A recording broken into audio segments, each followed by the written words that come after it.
À Amiens, dans le nord de la France, la campagne bat son plein pour François Ruffin, journaliste engagé et candidat aux législatives. Novice en politique, il regrette de ne pas avoir la même exposition que les candidats de la majorité présidentielle.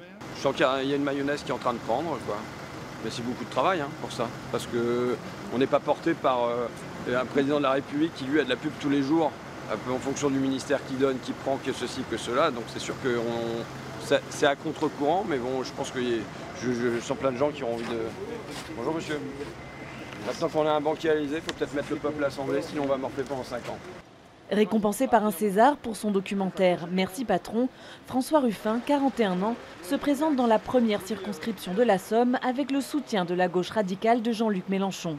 C'est bon, vos papiers sont en règle, vous pouvez circuler.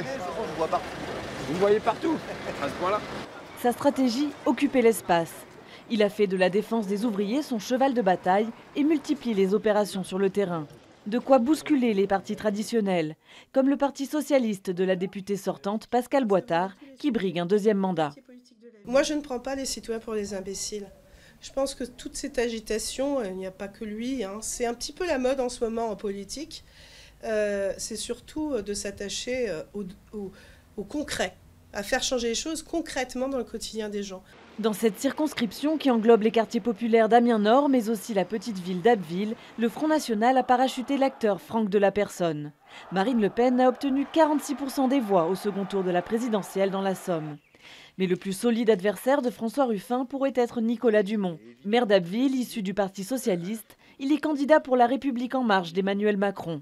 Vous savez, dans les candidatures, ce qui compte dans une élection législative, mais ce qui compte dans une élection tout court, c'est d'abord le projet qu'on porte. Moi, je porte résolument celui de la majorité présidentielle, c'est-à-dire, est-ce qu'on veut un député utile? Un député utile, c'est quelqu'un qui sera capable de se faire entendre au niveau gouvernemental. Une circonscription à l'image du paysage politique français, actuellement en pleine recomposition.